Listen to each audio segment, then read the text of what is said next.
Welcome to True Heel Heat, the place where we use insider terms because we think we know what the fuck we're talking about, even though we don't.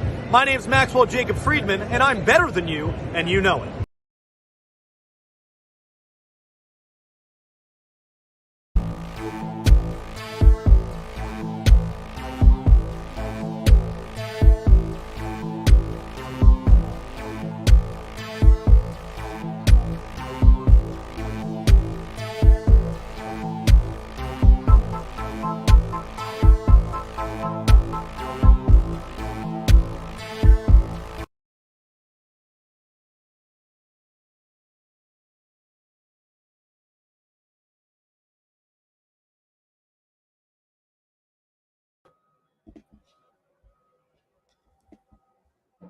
Hello. It is me, your True Hill Phenom, SP3. We are live on the True Hill Heat YouTube, Facebook, and Twitter for our AEW Full Gear 2022 preview.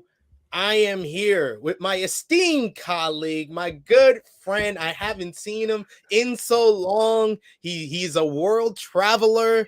You can see him over at the Late Night Grin, his creation as well over at Wrestle Purists, doing great work, growing every single day on both platforms. He is Joel Hulbert. Been too long, brother. Been way too long. I firstly have to lead by apologizing. I couldn't make the last one of these. This was like an unofficial thing that we had, right? Like I would do this. I couldn't make the last one. I was in a place for that last stretch, but I'm back. I'm feeling good. This is an interesting show with a lot to talk about. So I'm happy to be here as always, man. I'm glad to see you. Glad to be back on here. It's a pleasure as always. We had went like I think it was like a Double or Nothing, Forbidden Door. Yeah. We did ROH Death Before Dishonor, and then I asked you for All Out, and that's when you broke the streak. But you're here again, so we're continuing. It's like the Golden State Warriors. They took 1 year off, and then they started winning some more. Exactly. Yes, definitely. I've been compared to many things in my time in this game. Golden State Warriors, not often, but I'm gonna keep that one. Actually, that's pretty nice. I appreciate it, brother. Always. Oh, you can always count on me for that. Yeah. But yes, we are here to discuss the upcoming AEW pay-per-view tomorrow. In fact, tomorrow night, Newark, New Jersey, the Prudential Center. It's AEW Full Gear 2022. In a lot of ways, it's considered kind of the fourth pay-per-view of the big four for AEW, but it has given us so many big moments, so many big matches in AEW's history. The first Full Gear gave us Cody versus Jericho. It gave us the infamous Lights Out match between Kenny Omega and Jon Moxley.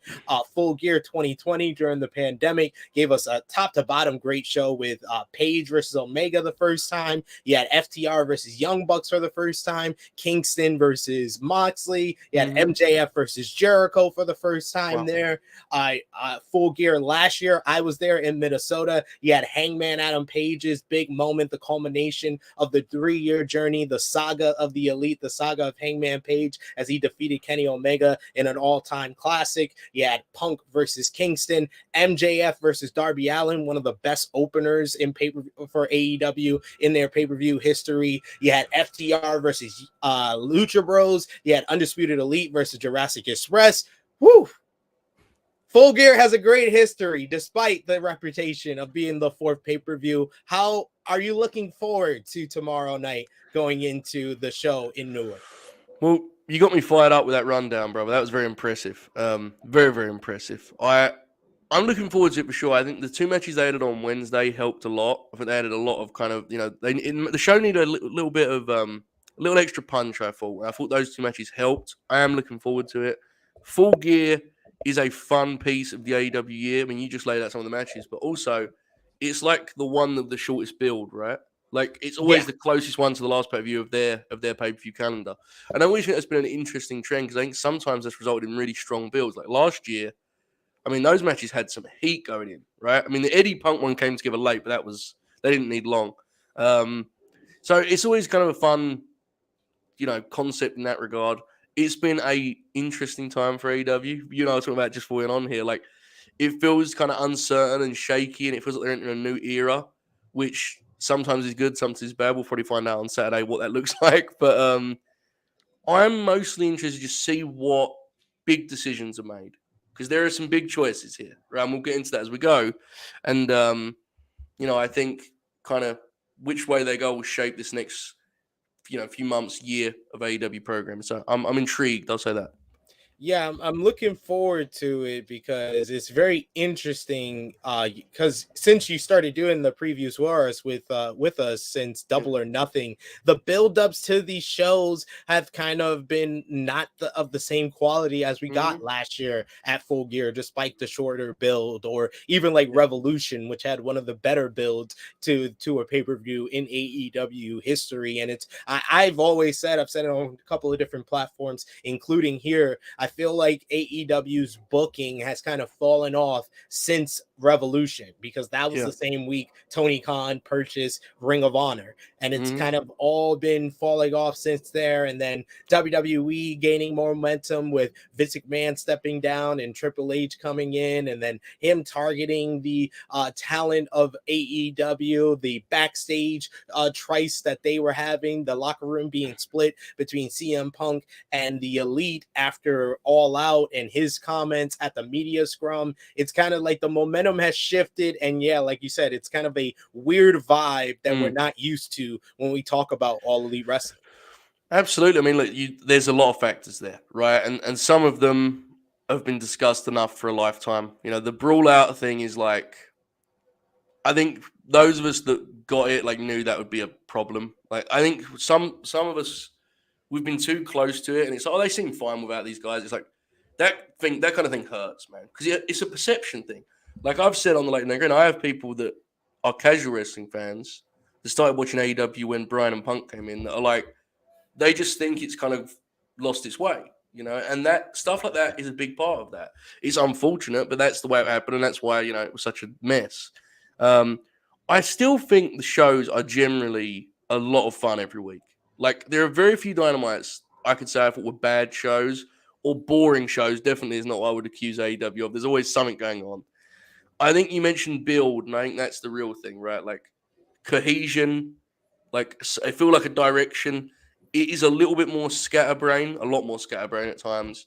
Yeah. And the one thing I will say is, and I'm looking forward to seeing Jeff Jarrett wrestle on this show, so I'm not hating, but there is a certain hint of desperation to that, like there is. I hate to say it because I have nothing against the man, but like, I just, there's a different vibe to AEW is the best way to explain it. And if you watch it, you know exactly what we're talking about, right? Like, it really stands out. It sticks out like a sore thumb. We're going to talk more about that when we get into that match for sure. We got a bunch of people in the live chat with us already. Sound off in the live chat. Let us know what you think about the Full Gear card. We're going to try to get to as many of your comments as possible, your super chat donations. If you have a little bit extra, you're feeling generous, you appreciate what we do here, show your appreciation, because we appreciate y'all for being here with a super chat donation, and we'll definitely highlight your comment on screen. We got Eric Clark here with us. We got the Negro Buck, Nick Jackson Santos here with us in the live chat as well. We got Ace who says, "What's up?" SP3 Joe in chat.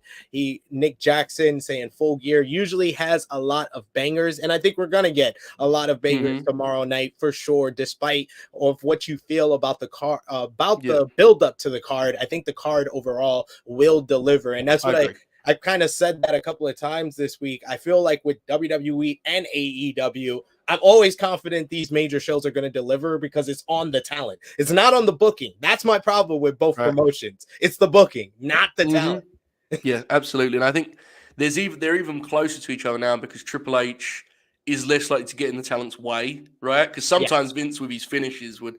Now, I think you have two bookers who aren't the most creative, are a little bit kind of rigid and stuck in their ways, but ultimately let the wrestlers wrestle, so you get good shows. I agree. I think the show's going to be very good. Yes.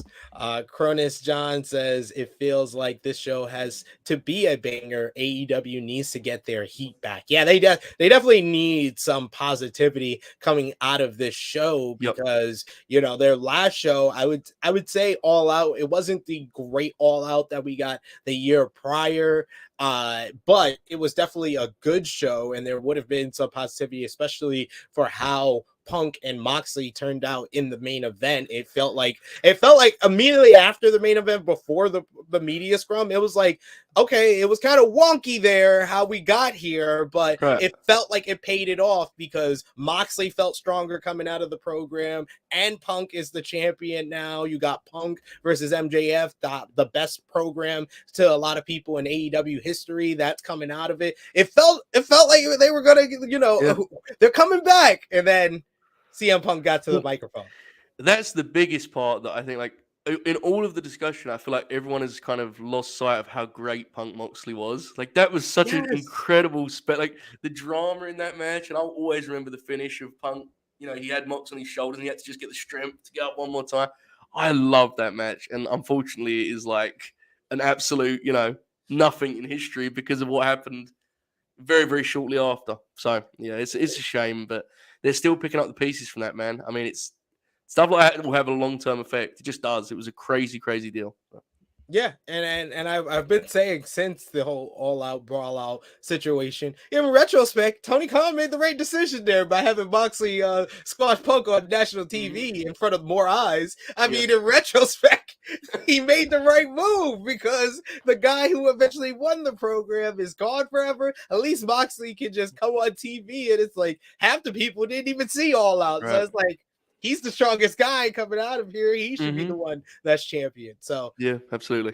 It worked out in the long run, I guess, in a way. But let's get into this actual card. We got 10 matches on the main card. They have one announced match for the 0 hour, but that is going to be through tonight's AEW Rampage, Joe, as it's going to be Ricky Starks going one-on-one with Lance Archer in the AEW World Title Eliminator Tournament. This match was supposed to go down last week. Tony Khan confirmed that Ricky Starks was actually not medically cleared.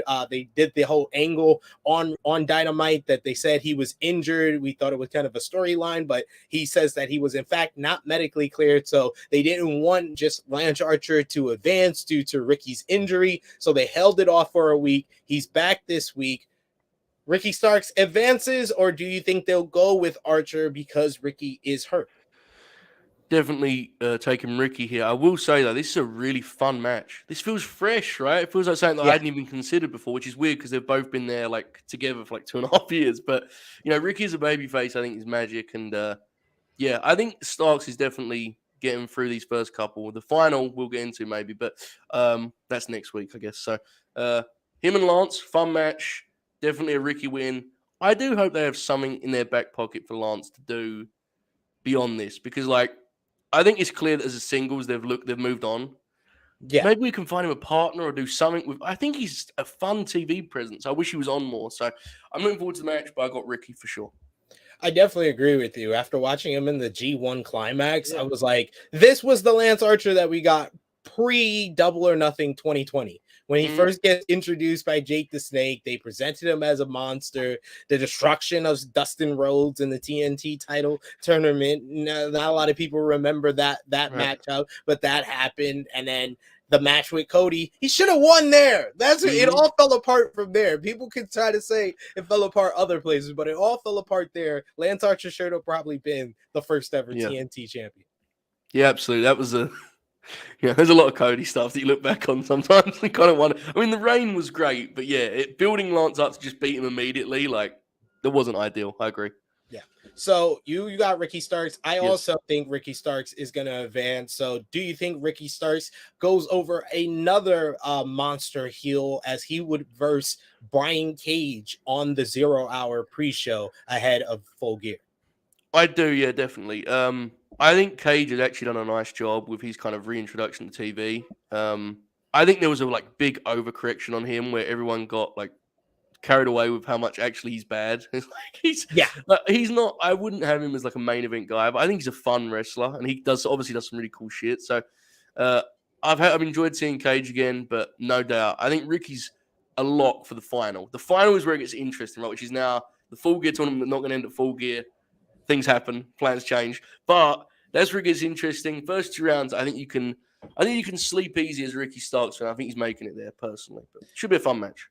I agree with you. I said when this tournament started that it looked like a lot for me for Ricky Starks and Ethan Page. Ethan Page was kind of getting the heel push, being the kind of the top heel in the firm, and the firm was getting this push.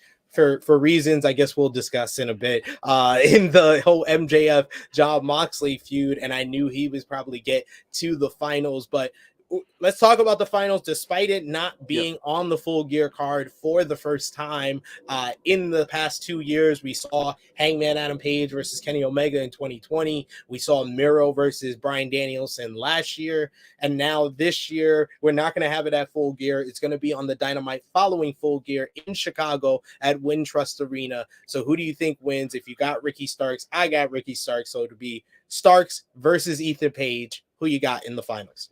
This is so interesting, man, because this is where one of my, I guess, hot takes for this show is that I kind of love the main event build. And I know people are kind of in and out on it, but one of the reasons I love it is we don't know if the world champion is going to be a babyface or heel on Monday. I think we all agree that Max is probably going to be the champ, but you can do it either way here, right? Naturally, you think he's going to work Ethan as a babyface.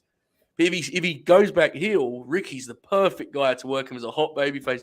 So I will say Ethan because the TV signals that. As we will get into later, though, there are 4 different ways Max can win the belt. That's why I love the way they've kind of set this up, because it kind of elevates this match in doing so, because I don't know which direction they're taking. I'll pick Ethan Page cautiously on the assumption that this build has been what it's been presented as, which is that's where we're headed to. But I think there may be a twist in the tail, is what I would say. Yes, I like that pick. I'm going to actually go Ricky Starks because of my pick for the main event of the show. But I like the fact that they made the move, Tony Khan announcing on the media call to push back the finals and not have, Ricky do double duty, where it would have been easy to say, Ricky going into his second matchup, he has a reason to lose against Ethan Page or pull off the miraculous, upset there, at least putting it on Dynamite. It doesn't also foreshadow what they're going to do in the main event, because if Ethan Page won, everybody would think MJF's going to be a babyface and he's going to win clean. And if Ricky Starks win, everybody would think MJF is going to stay heel and he's going to be the heel champion. So I think that was a smart move pushing it back. Yeah. And it gives your post pay-per-view TV a natural main event, right? Which is always a challenge for companies to figure out what's our next TV.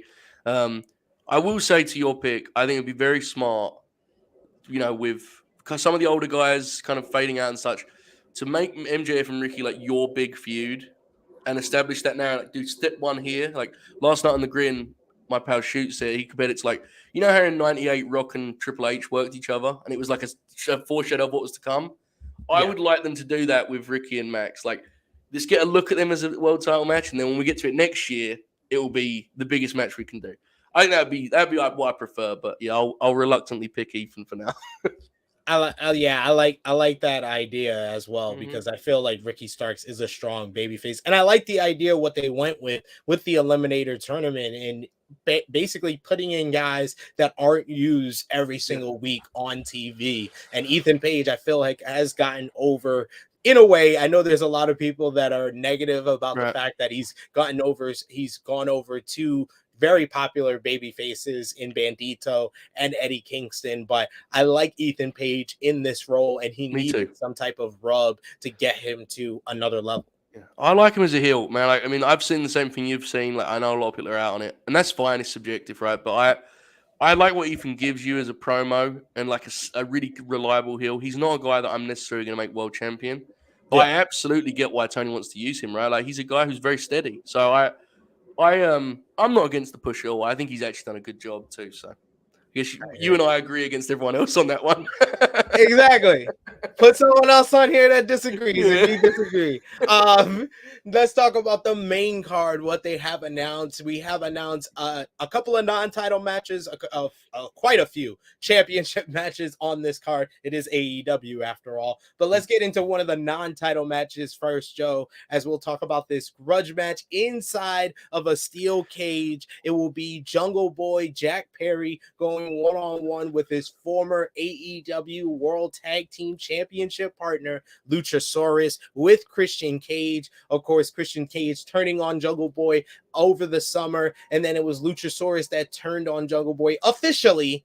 And after weeks of will he, won't he, officially, he turned on him at All Out, laying him out on the steel grade, choke slamming him there. Then we had the one-on-one matchup just a month ago on Dynamite with Luchasaurus getting over. Luchasaurus took that momentum from the win and went for the All-Atlantic Championship. He came up short thanks to Jungle Boy returning, hitting him with the steel cage, taking him off the stage into a table below the stage, and now we have this steel cage match here. Jungle Boy wanting to stack the odds against himself instead of Christian, and Luchasaurus doing it against him. So who do you think wins this steel cage match here? And AEW doesn't have a lot of steel cage matches. The ones I can remember, Cody versus Wardlow. You had Wardlow versus Shawn Spears earlier this year. One of the greatest steel cage matches of all time with Lucha Bros and Young Bucks at last year's All Out. You had Britt Baker versus Thunder Rosa earlier this year. So about the 5th or 6th steel cage match in AEW history here. Joe, who you got? For sure, got Jungle Boy. I thought their last match was actually really good, and that's why I kind of feel bad to tell you that I'm so ready for this to be done, man. Like, I don't think it's anyone involved's fault. The Christian thing was just such a bad situation, right? They built to that for so long, and Christian got hurt. It is what it is, but I have to be honest, I'm ready to move on. And it feels to me like a weird match for the cage stylistically, considering how Luchasaurus generally works. I would have. Then look, they may prove me completely wrong. I hope they do, but I kind of would have thought they'd been better doing like a sort of like a stunt plunder match, tables and all sorts. Like this will be, I think, a good challenge for these guys. I don't know if this is a natural fit. I guess is my concern, but I think the pick is obvious. I think Jungle Boy has to win and end this feud, and then we can move on to different things with him, and hopefully he can kind of reestablish himself as one of the rising stars in AEW. He feels like a little bit lost to me as of late, so hopefully he does. Yeah, he's stuck in this feud that probably should have been over after All Out. It should have been, the Christian and Jungle Boy kind of conclusion. Luchasaurus shouldn't have done that kind of 1 month, will he, won't he type of thing. He should have firmly stuck with Christian when Jungle Boy returned and kind of laid him out put his alliance there. Then you could have had Luchasaurus and Jungle Boy even at All Out. You could have done that part here, and then Christian either doesn't get hurt or he can, get healthy from his injuries a little bit longer, and then you can move on Jungle Boy to something else. I think after this, he has to move on to like the All-Atlantic Championship or the TNT title, but I agree with you. I think Jungle Boy wins here. Yeah, just get him back wrestling, man. Like he's a guy who he's developed as a promo, but he needs to wrestle matches on TV regularly, and he can go 50-50 in those. He doesn't have to win them all, but he needs to be out there in front of people wrestling. I think most importantly. Yeah, and especially with depending on what you feel about the world title scene, you can easily see him kind of going back into that. Another guy that kind of is a pillar, but has kind of lost his way in a way, and I don't know if this match is going to get him back on that side, but he's in a match here at Full Gear. As per usual, he is teaming up with Sting to face. That's what I'm talking about. Darby Allin and Sting versus Jay Lethal and the Last Outlaw, JEFF JARRETT.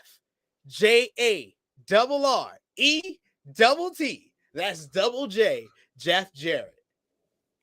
Tremendous. You know, Joe. He spends his day working hard on the go. But the hand on the clock keeps spinning real slow. Oh, yeah. I can't wait to be alone with my baby tonight. And also, he ain't the king He ain't The Rock. Don't want to hear your big mouth talk. It's his world. Joe, I know you're excited to see Jeff Jarrett. I am. I don't know if a lot of other people are excited to see Jeff Jarrett here. He debuted at AEW just a couple of weeks ago on Dynamite, laying out Darby Allin with the guitar, calling out Sting. That sets up this tag team match here. What do you have?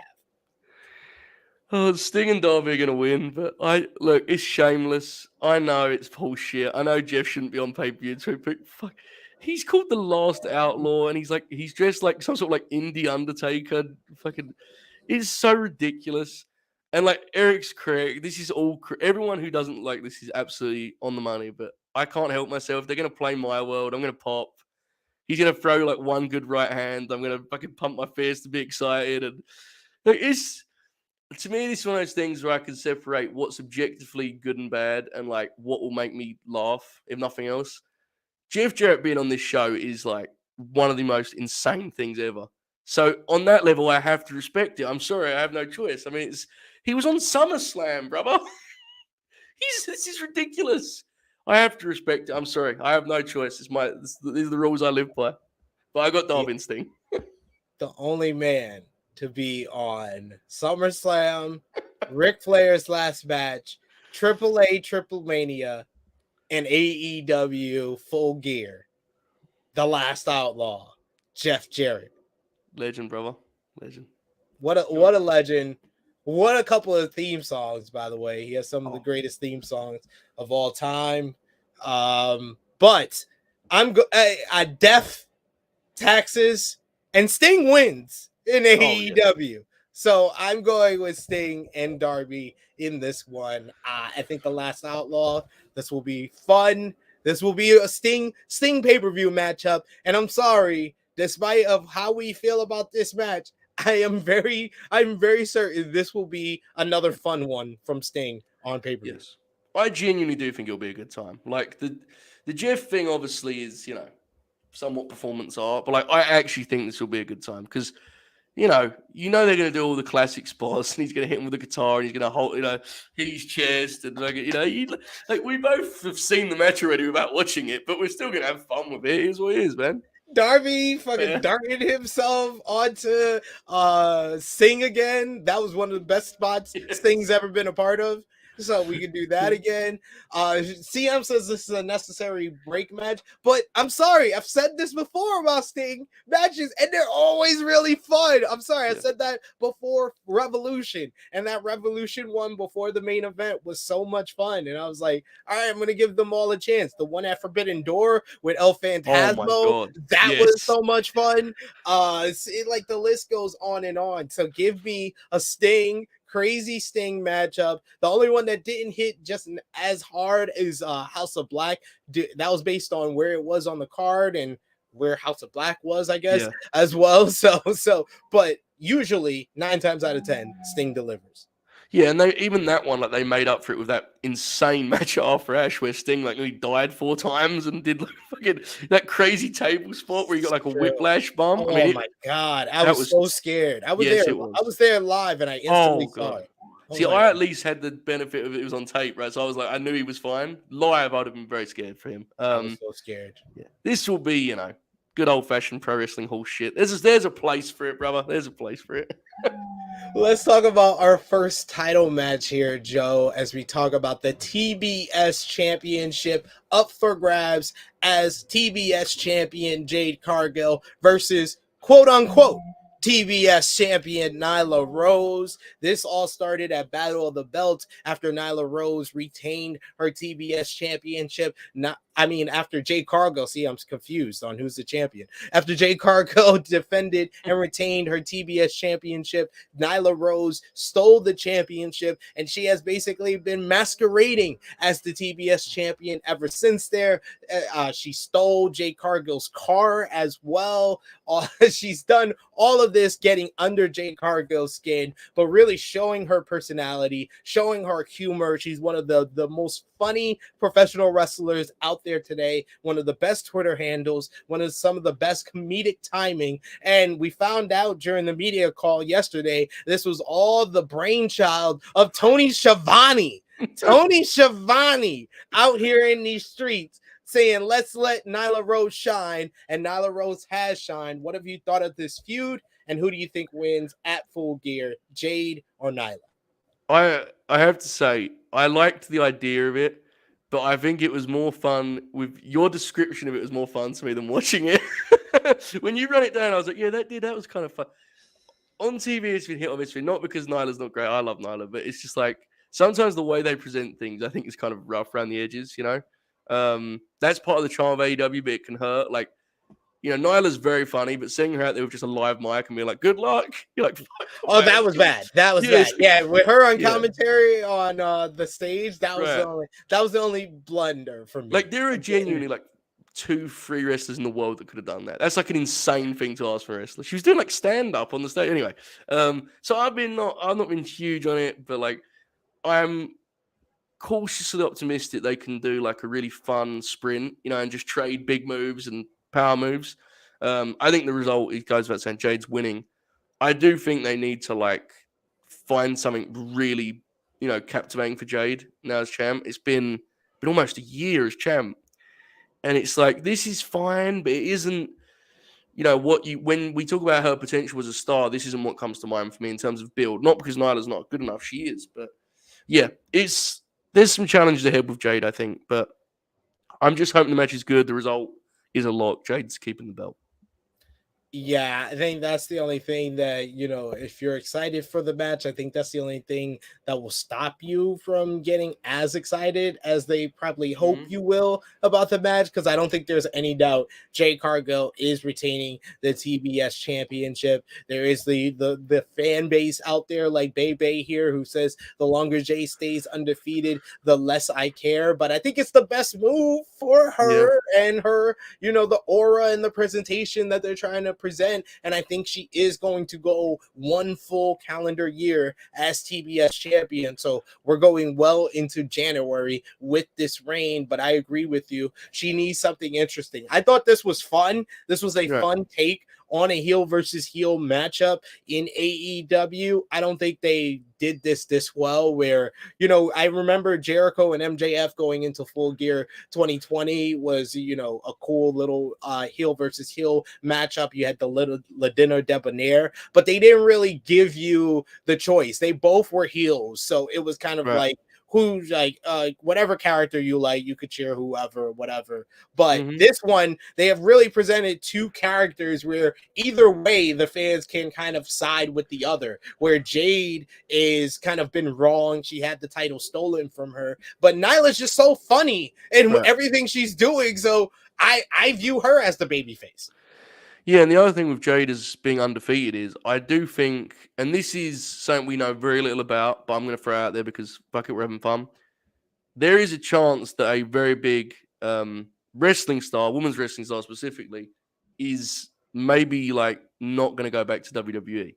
And, new name. And like, let me tell you, if I'm booking and I have an undefeated Jade Cargill waiting, like that poster is a big time match, right? Yeah. And like I know it wouldn't be like a 20-minute classic, but I think Mercedes, Sasha, whatever, can have a good match with anyone. She's obviously incredible. But like that as an idea, it may be worth just waiting to see what she does. Keep Jade undefeated until we know.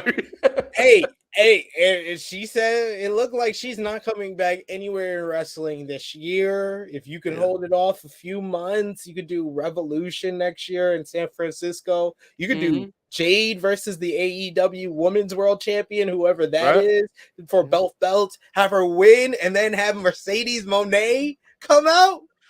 I'd be down for that. That would be big time, right? And you could like promote that like a big prize fight. That would be awesome. So that's something to look for, I think. I don't think it's impossible by any means. So we'll see. Yeah. SB3, hey, Bebe asking SB3, do you think Mercedes is coming to AEW? I think Mercedes Martinez is.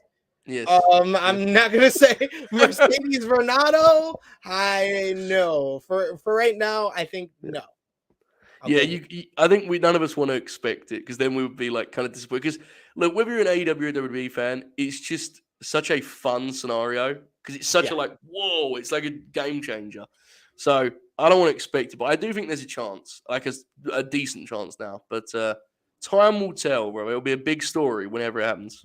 It will. Definitely. Let's talk about another championship matchup based on a title based on a network. Let's talk about the TNT championship being defended in a three-way match, as I like to call it, a beef sirloin three-way matchup, as Wardlow will defend the TNT championship against the ROH television champion Samoa Joe and Powerhouse Hobbs. Over the last couple of weeks, Powerhouse Hobbs has targeted Wardlow in the TNT championship. Wardlow and Samoa Joe had formed a partnership as War Joe against other enemies like the Embassy. They took them down. Been working together, been undefeated as a tag team until Wardlow let Powerhouse Hobbs get under his skin, said that he was going to take any title in AEW, and Samoa Joe is not one to stand around and be a victim, so he took out Wardlow, choked him out. This led to a whole three-way brawl on Dynamite this week, setting up this three-way matchup. Who you got, Joe, and what have you thought of this feud? This is an interesting one to pick, I think. As for the feud, I mean, they didn't have like a ton of time, but I thought Wednesday's segment was a home run. Like, yeah, great to have Joe back on the mic, kind of heel promo, because that's what he does best. The result is interesting. I really want Hobbs to win, but I'm like, I don't know if I can predict it because I think there is a real good chance that Wardlow's winning here. I think maybe then the more interesting part becomes who is getting pinned. You know, because how would you handle a situation where, for example, if Hobbs leaves with the belt and then you carry him with Wardlow and Joe in a singles feud, like, is that a thing they're doing at Final Battle? That feels like a weird match for Final Battle, right? Wardlow in Ring of Honor, like there's a lot of moving pieces here, bro. I don't know what to make of it, but I'm excited for the match. It's added a lot to the show for me, just to to see, because I love all three of these guys. I will go with my heart on this one.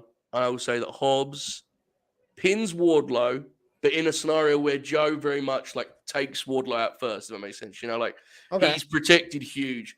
I don't really believe it, if I'm being real, but I just want to see Hobbs with some gold, man. It's way overdue to me. I'm a huge fan. I think he's a main event guy in the making, so I'll take Hobbs. I'll go on my heart on this one, brother. I think that the Hobbs and Wardlow part of this feud will continue following Full Gear. I think that Joe is here to take the fall, unfortunately.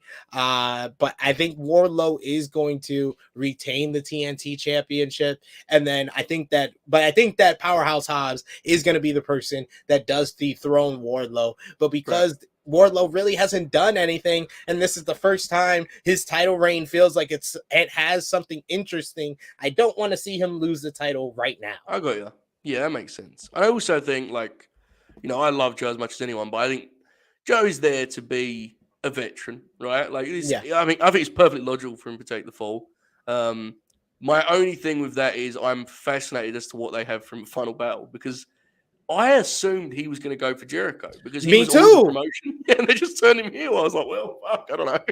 I was so adamant after the attack last week. I was like, he's not heel. It's really Wardlow. Wardlow basically made him attack him. But then he cut a heel promo on Dynamite. I was like, well, my hands are up. I don't know what to say here. So who's versing Jericho now? Exactly right. That's the kind of elephant in the room with Final Battle. Where are they going there? That's only 3 weeks away. But anyway, we'll cross that bridge when we get to TNT title matches should be a lot of fun. Why not just talk about it now? Because I was going to go on a rant anyway about this. Let's talk about the ROH World Championship matchup. It will be a four-way, as Chris Jericho will defend. The Ocho will defend against Claudio Castagnoli, the former champion. Another former champion, one of the greatest ROH world champions of all time, Bryan Danielson, and 3-time TNT champion Sammy Guevara.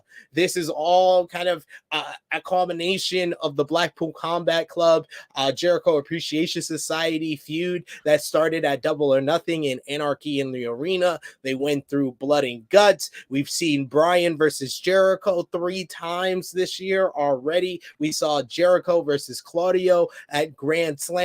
Bryan and Sammy Guevara had two one good match and one great match on AEW Dynamite over the last couple of weeks, and it all comes into one as Jericho tries to prove himself as the greatest Ring of Jericho champion in this four-way. Now, Joe, covered the feud here. Now, let me just get started here. Okay.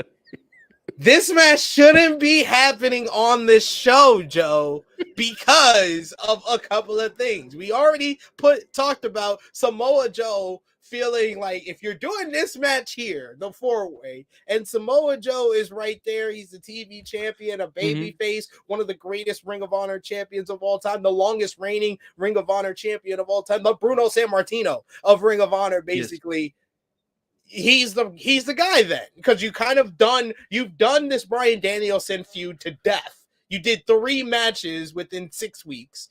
You did Claudio and Jericho once. You did it once, so you could go back to it, but you did it once already. So that's kind of out the way. There's a bunch of guys outside the company that you can bring in if he's versus just former Ring of Honor champions. Okay, that's.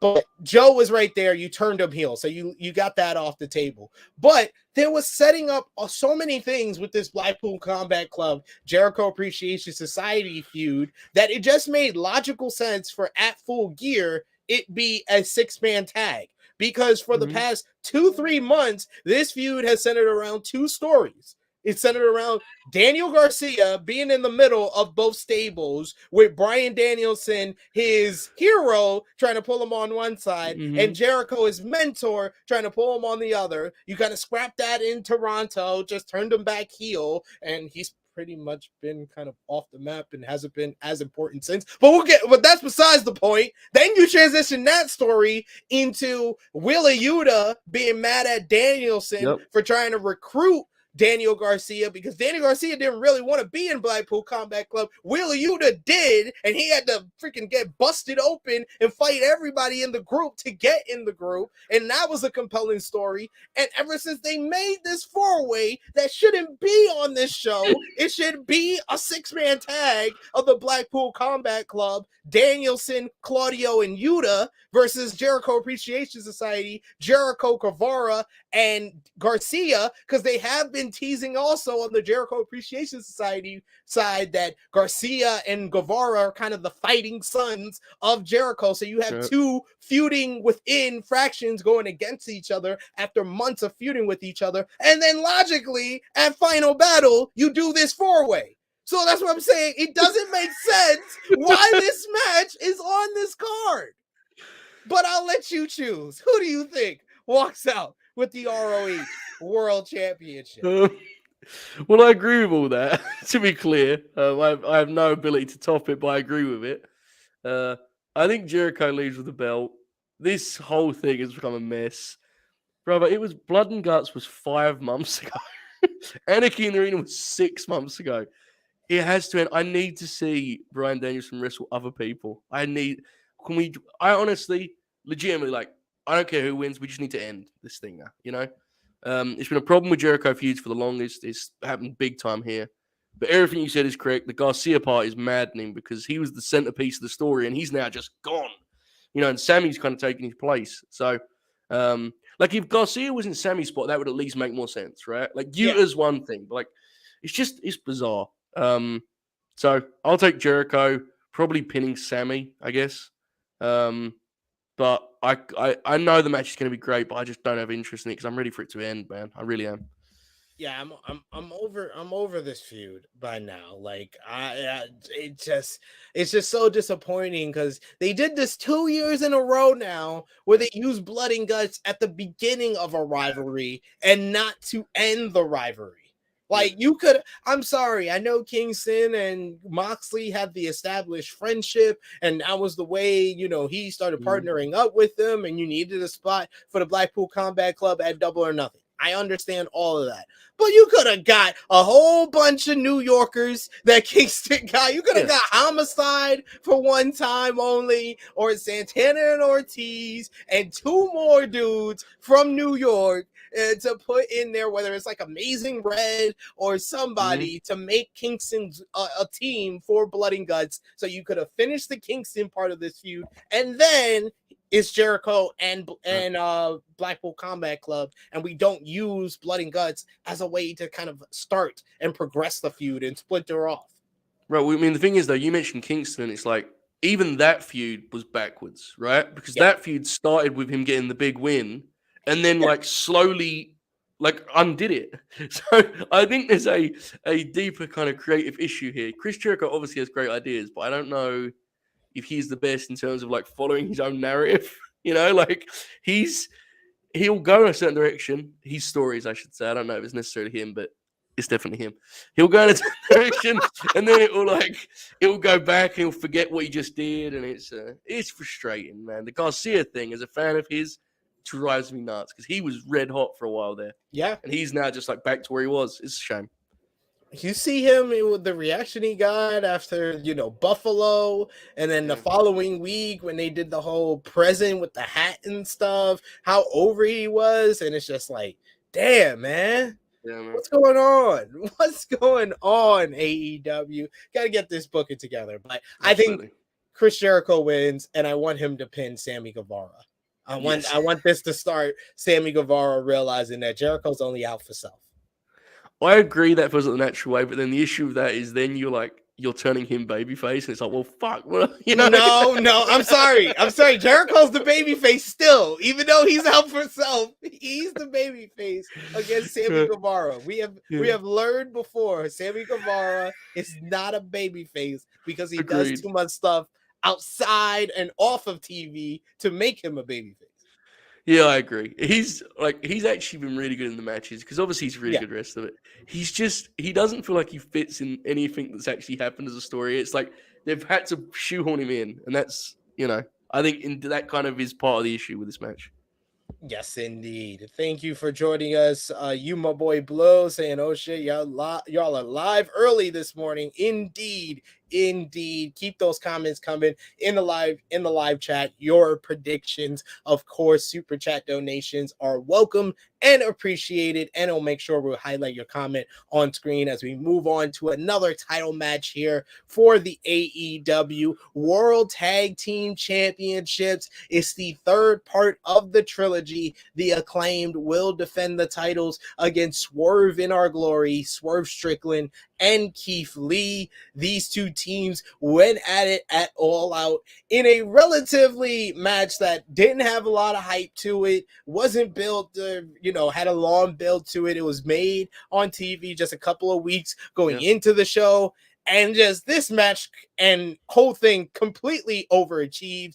The Acclaimed became the most popular tag team in All Elite Wrestling in one night with the reaction they got and the performance they had against Swerve in Our Glory. Of course, Swerve in Our Glory being great champions, keeping up their end of the bargain in a match that really stole the show at the last pay-per-view. They then went on, the Acclaim, to get a rematch at Grand Slam and then defeat Swerve in Our Glory to win the titles. And then Swerve has basically went off the deep end. He snapped ever since then, and snap being the operative word, as he snapped the fingers of Billy Gunn. He's gone crazy. Basically, we don't know who was behind the camera of when he snapped the fingers of Billy Gunn. That being the operative thing. We've had Rick Ross involved in this feud with accusations, false accusations, one of the best celebrity spots. And then we had a music video this past week with the Acclaim calling out Swerve for having family in the dirt sheets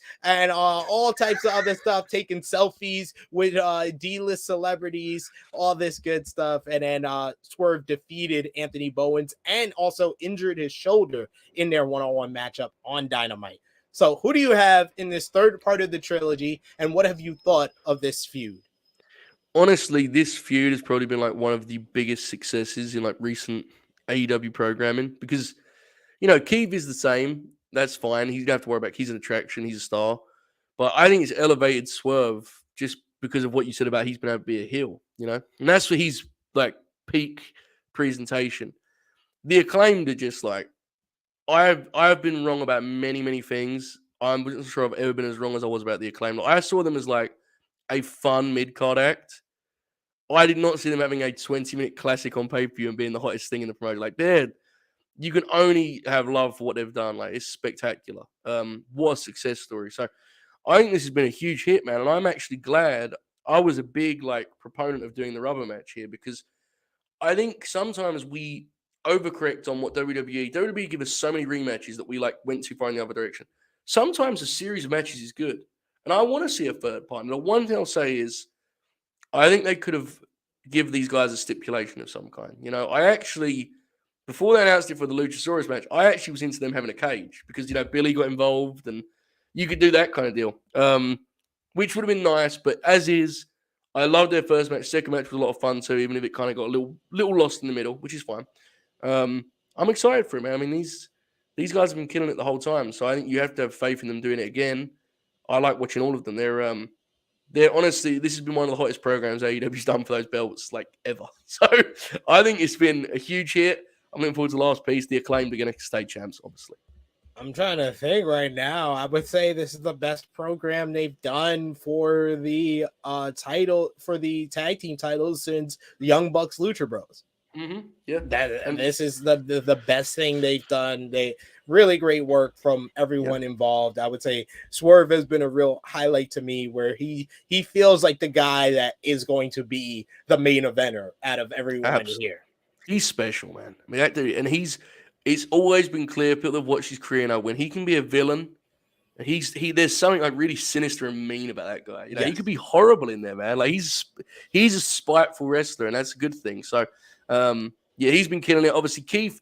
If anyone's kind of been not hugely elevated, it's Keith, but Keith doesn't need to be.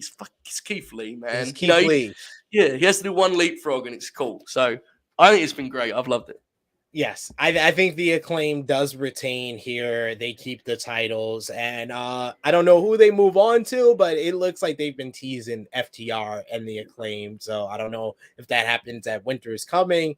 They prolong that even longer for FTR. They go a full year of being the number one contenders, basically, and they verse each other in San Francisco at Revolution next year. I don't know, but I think that's the next big program for the Acclaim. Yeah, I would agree. It'll be interesting. Is Winter is Coming the week after Final Battle? Is that the Wednesday after? When is it in relation to Final Battle? Yes, the Wednesday out. It's December 14th.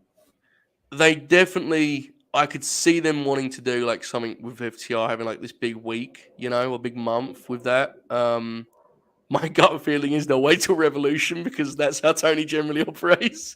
But they could do something with that. That eventual feud will be interesting because you're making people pick between mega baby faces, but we'll let it play out, brother. That's what we'll do. We'll let it play out. And I think Swerve will either turn at the pay-per-view or coming up soon. And I think the person behind the camera was AR Fox. I think it's going to be AR Fox and Swerve as a tag team after. That's nice. That was cool seeing him get signed, wasn't it? That was very, very cool. So, hell of a performance. In that match. Absolutely. That was the thing is he's a guy where that was the easy part, right? For him, it was actually getting him on there. When he was on there, you knew he was going to kill it. Come on, man, that dude's tremendous. Absolutely, so true.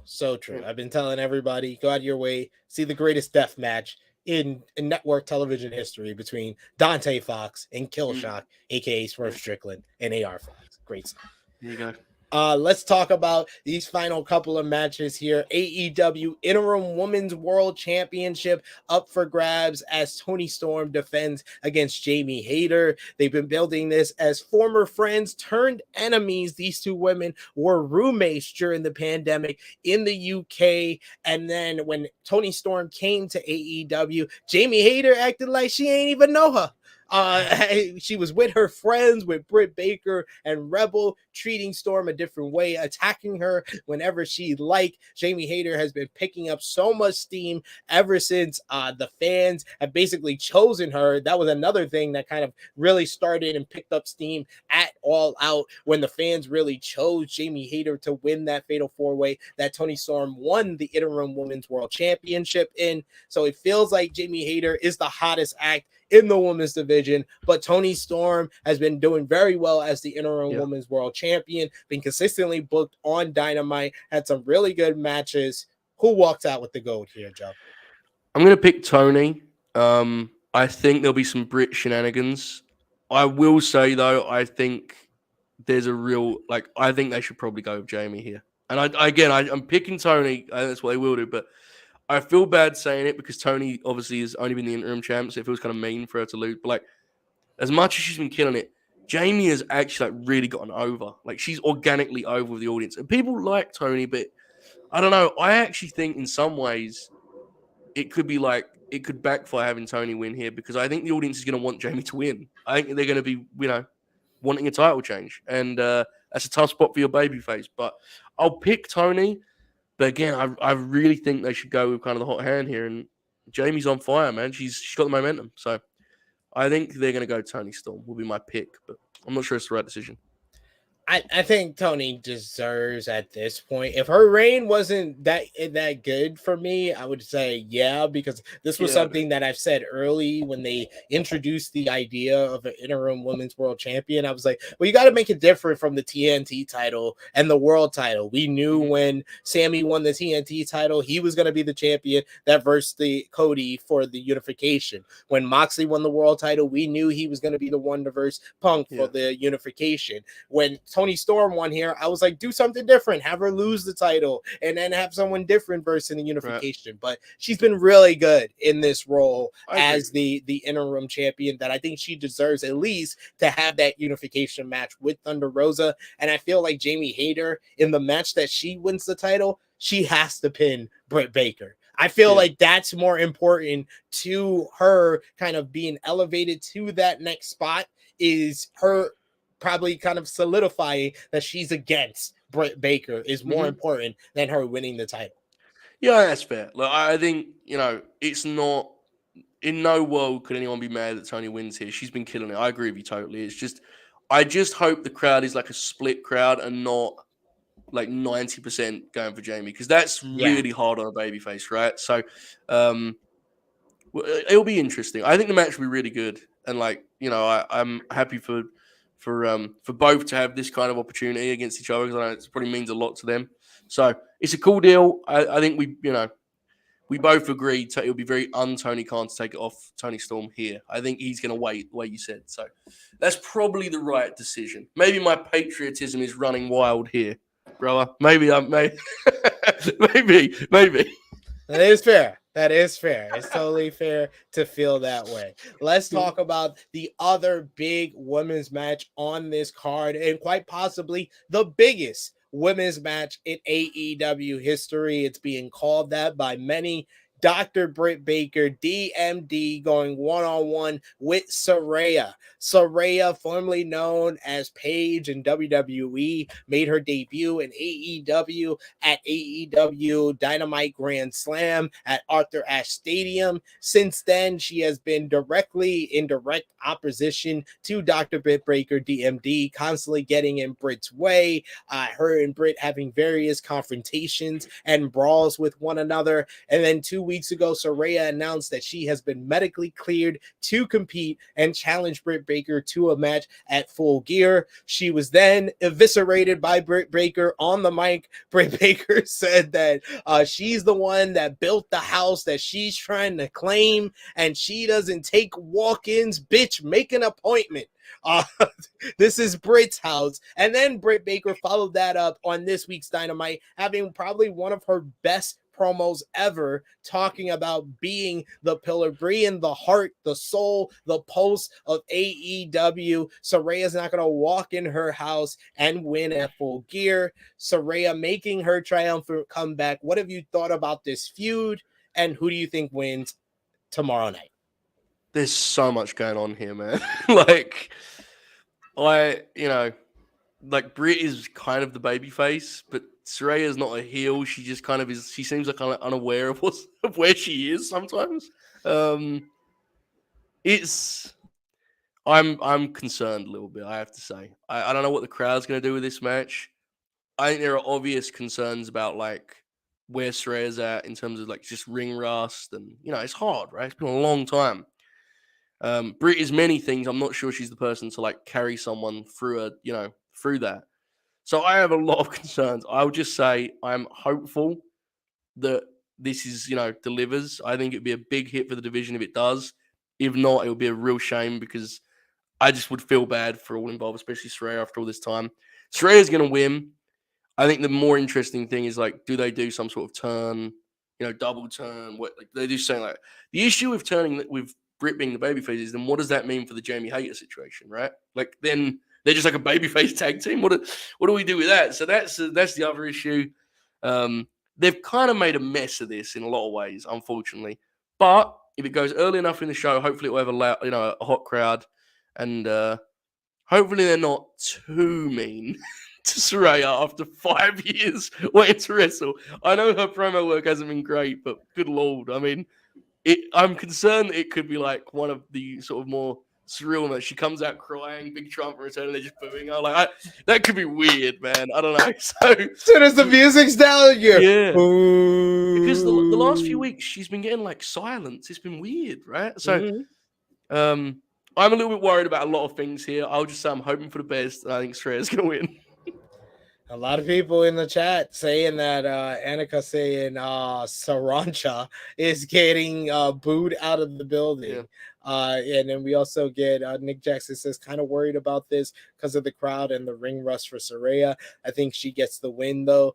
I was asked earlier this week, what's my expectation for this? I was like, if they keep it as kind of this brawl, keep it as a grudge match, you could do the lockup and stuff, but it has to give that grudge match feel to it. I think they will be in the safe zone for what they can accomplish here. Saraya was never kind of the Sasha Banks, Charlotte Flair level worker in the ring, but she could always, hold her own against other women, and she was never against the greatest other women across the ring from her, but she always was able to, overachieve with them. So I think she will be able to do that with Dr. Britt Baker, DMD. I think that it's the right choice for Saraya to win this one. You are the only big win pretty much you've given Britt Baker this year was the Owen Hart Cup, and that got so much heat afterwards that I think you would learn your lesson and learn that probably even though she might get cheered more than Saraya here because it is an East Coast, a Northeast crowd, that they're bound to probably cheer Britt Baker and boo Saraya a little bit. I think the right choice overall for what you want to do Saraya in the future, Saraya needs to win here.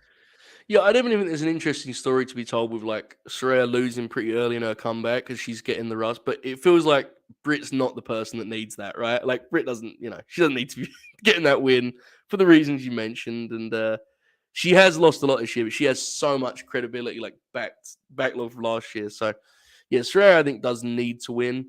The big questions are how she wins, and more importantly, how she looks and how the crowd reacts to her. I think there's a lot of moving pieces here, fair to say.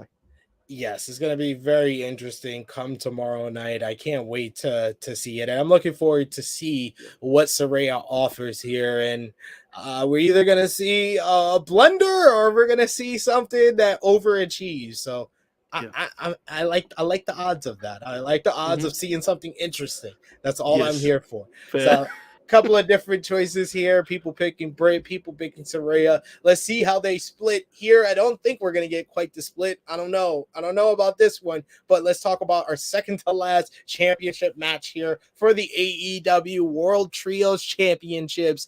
The Death Triangle will defend against the first ever AEW World Trios Champions, the Elite. We know all about what went down between the Elite and CM Punk and Ace Steel following All Out when the Elite defeated Dark Order and Hangman Adam Page to become the first ever World Trios Champions. They were stripped of the titles, and then Death Triangle defeated Best Friends to become the first World Trios Champions. Death Triangle have had a good reign since then. They defended again against Best Friends. They defended against Top Flight and AR Fox this past week on Dynamite. And then after the match, they've been saying that they've been seeing these vignettes that have been playing over the last couple of weeks, seeing the greatest moments of the Elite be erased and be replaced with Death Triangle. We saw the different pictures from their past. We saw Kenny Omega as a young boy playing with wrestling toys. We saw the Young Bucks at the start of their wrestling career. We saw the Young Bucks with Finn Balor,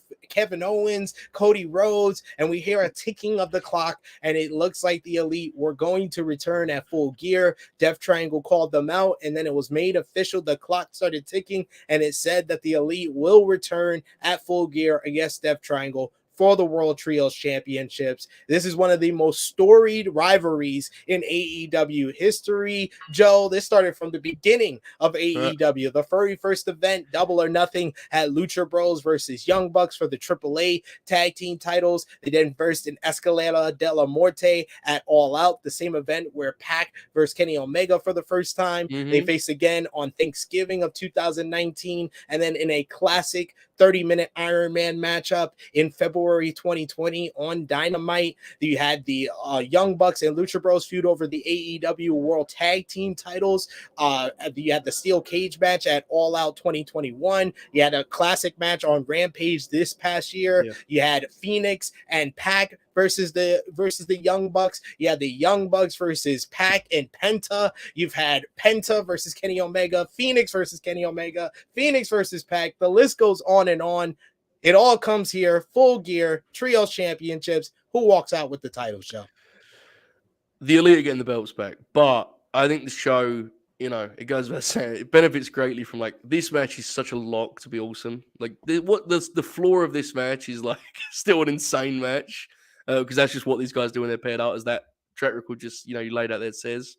There are some interesting factors in terms of, if the Elite are going to do something different in terms of their TV presentation. Honestly, I wouldn't overthink it. I think they could just come back and have a killer match and be back on the roster. I think they didn't get a chance to have this trios run, right? It was cut short within an hour. So I'm excited for the match. I personally don't think the result is too uncertain. I know there's some people talking themselves into maybe, just maybe, but I think the Elite are winning in an incredible, spectacular, thrill ride of a match. So I'm excited to watch it, basically.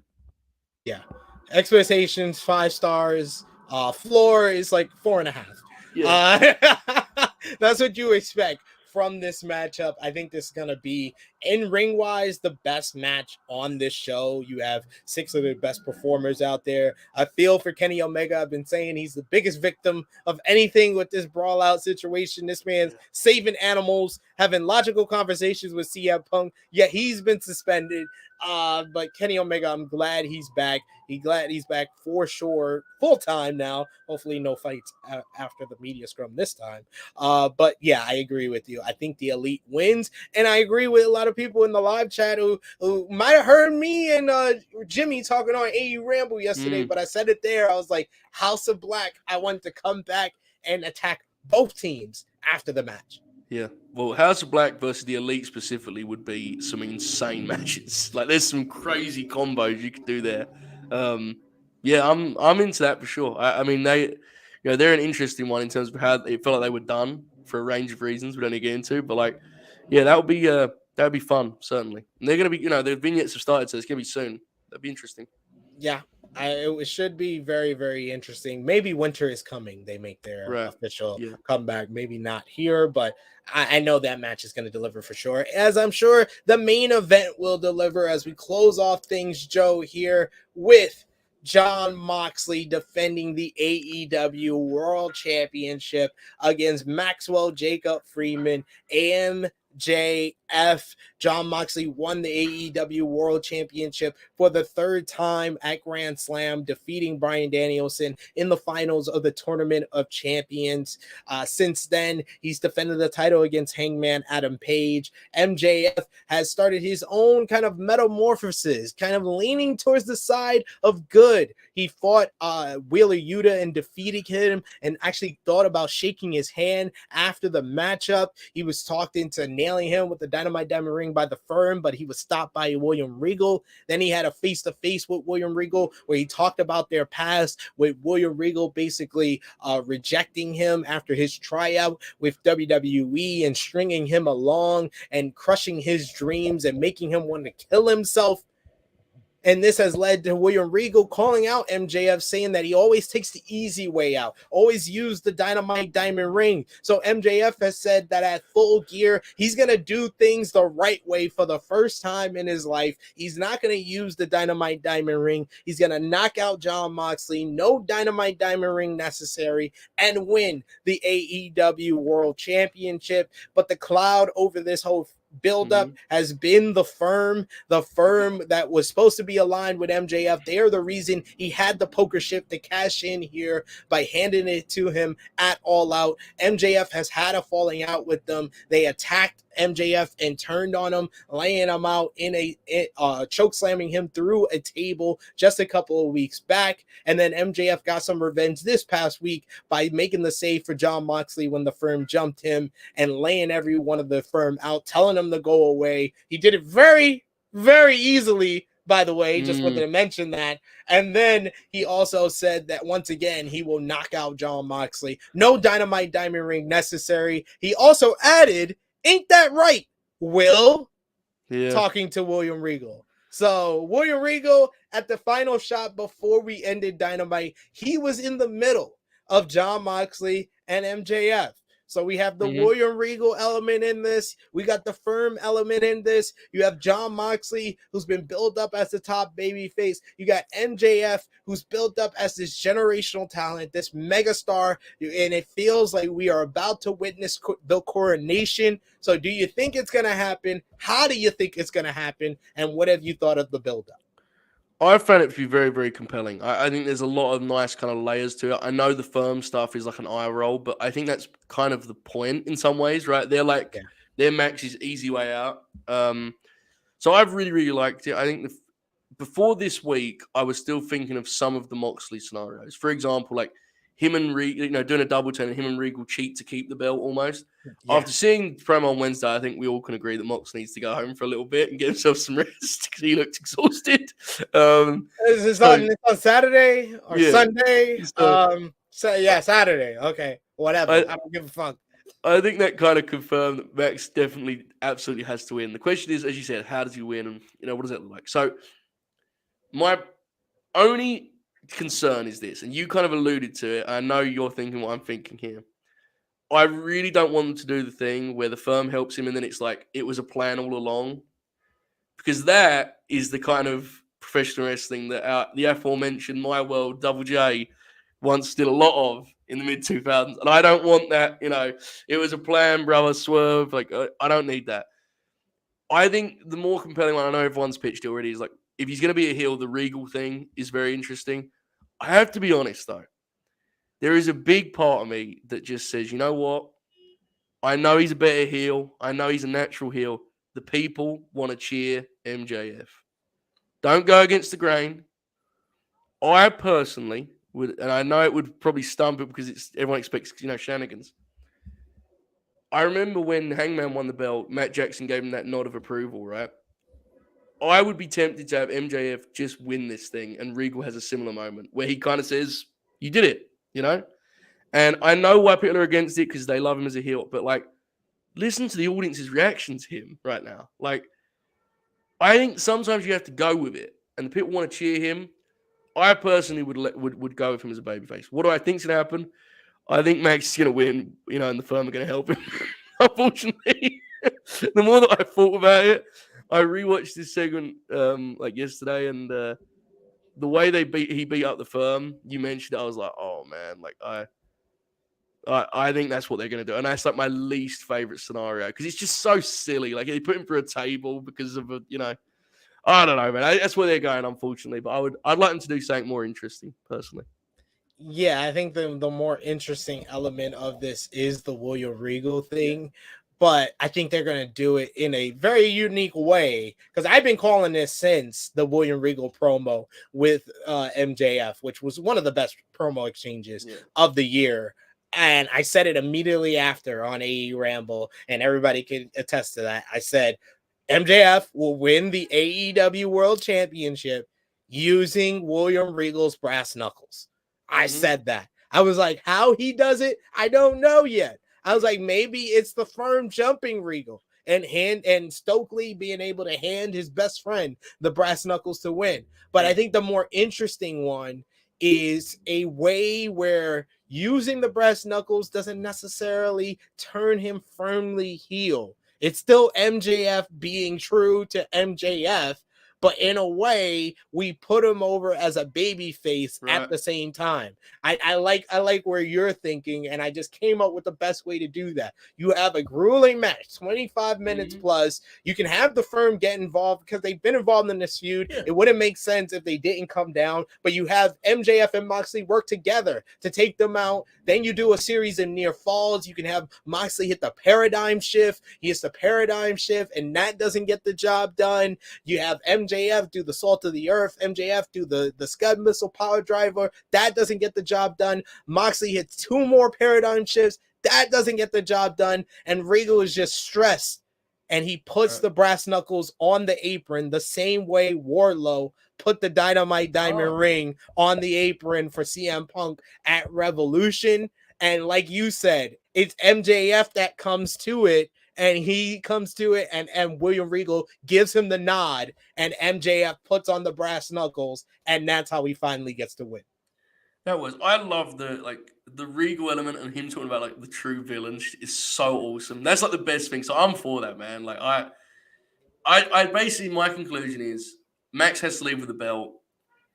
It's there's a lot of interesting ways to go. I am just so much hoping it isn't the one that we've both talked about of like, we got you, like we put, like, I just can't, bro, like, that is so Russo. Like, please don't do that. I hate that stuff. So anything but that, brother, I'm cool.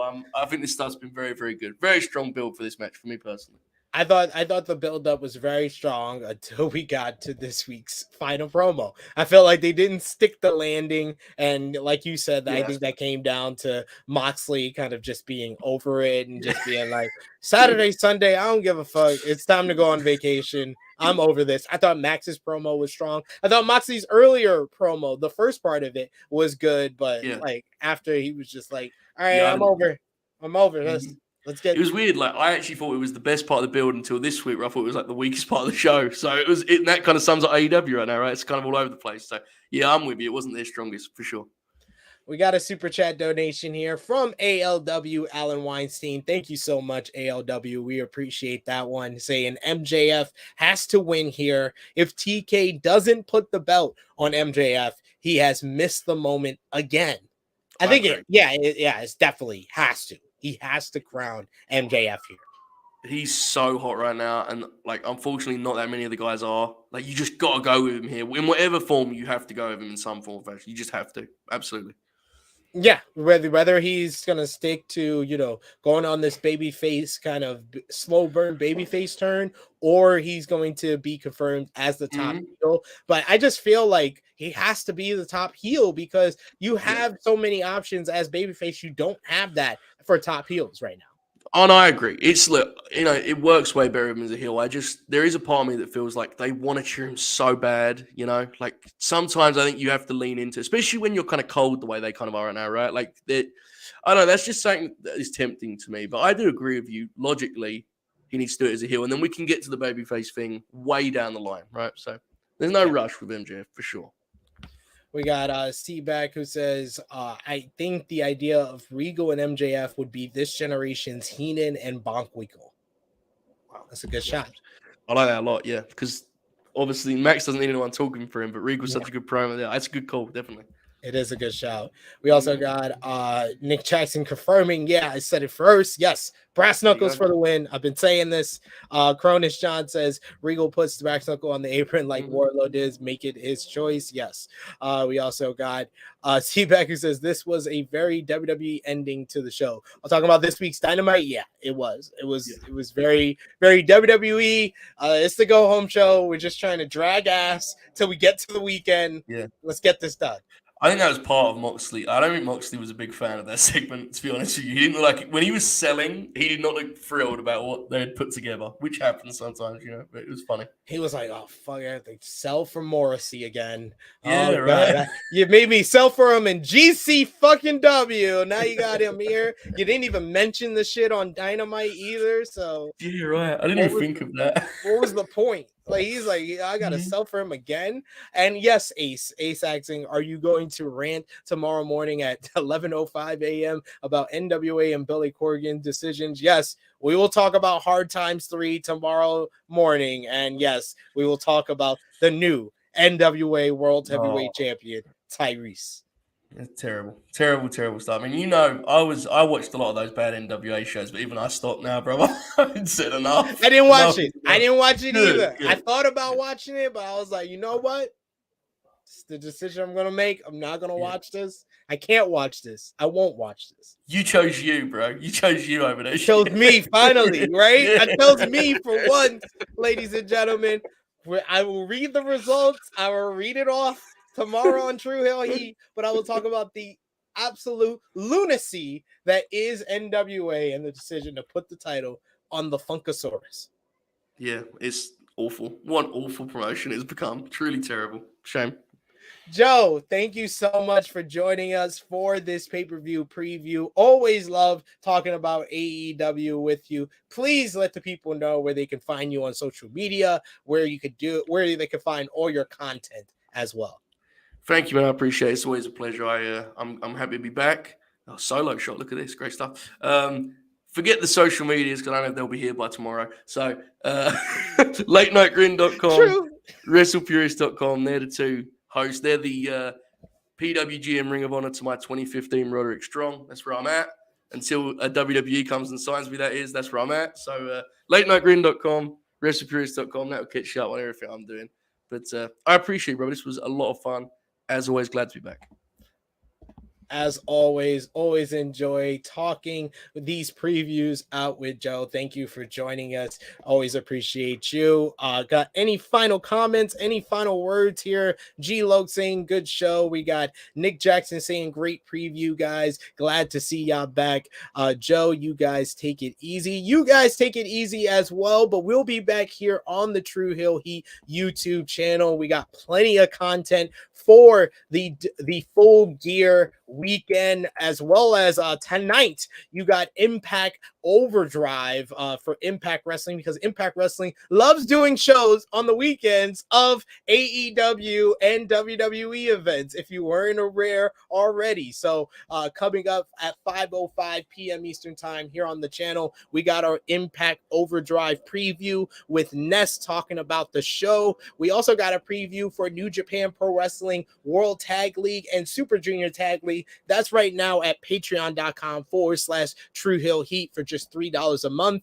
Here on the channel, we got our NJPW X Stardom historic crossover preview with myself and Jay News. And then tomorrow, 11:05 a.m. Eastern time, True Hill Heat 201. We got myself, Miss Chrissy Love, and special guest Cassidy Haynes of bodyslam.net. No, it's not Brother Love. It's Cassidy Haynes. Don't worry. And then tomorrow night, we talked about it here, and we'll be watching it 8 p.m. Eastern time. We'll start early. We'll start with the pre-show at 7:30 p.m. Eastern time. AEW Full Gear watch along. So join us live for that one. Until then, follow me on the Twitter machine at True Heel SP3. Follow me on Facebook and Instagram, I guess, because Twitter is going to be destroyed in a couple of minutes, at True Hill Heat, and patreon.com/True Hill Heat for more exclusive content. Want to thank Joe Hulbert once again. Want to thank you all for joining us. Like, comment, share, subscribe. For Joe, it is me, your True Hill Phenom, SP3. This has been our AEW Full Gear 2022 preview week.